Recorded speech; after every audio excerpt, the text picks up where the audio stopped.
ഒരുപാട് ആളുകൾക്കുള്ള ഒരു സംശയമാണ് നമ്മളെ വീട്ടിലുള്ള ഇൻവേർട്ടറിന്റെ ബാറ്ററി വെള്ളം ഒഴിക്കാന്നുള്ളത്. അപ്പൊ അതാണ് നമ്മൾ ഇതിൽ കാണിക്കാൻ പോകുന്നത്.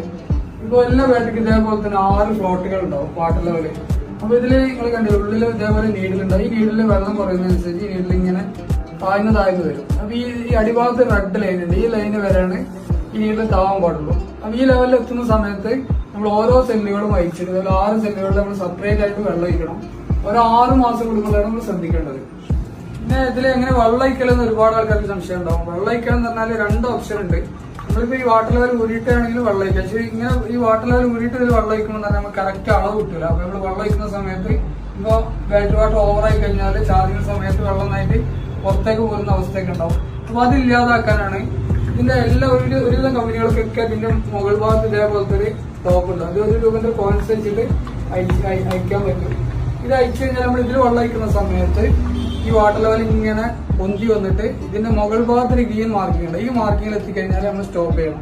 അപ്പോൾ ഒരിക്കലും നമ്മളെ ബാറ്ററിയിൽ നിന്ന് വെള്ളം ഓവർഫ്ലോ ആയിട്ട് നമ്മളെ തറയിലാവുന്ന വിഷയങ്ങളും കാര്യങ്ങളൊന്നും ഉണ്ടാവില്ല. അപ്പൊ അതും കൂടി ഇതിനെ കൂടുതൽ ശ്രദ്ധിക്കണം. ഓക്കെ.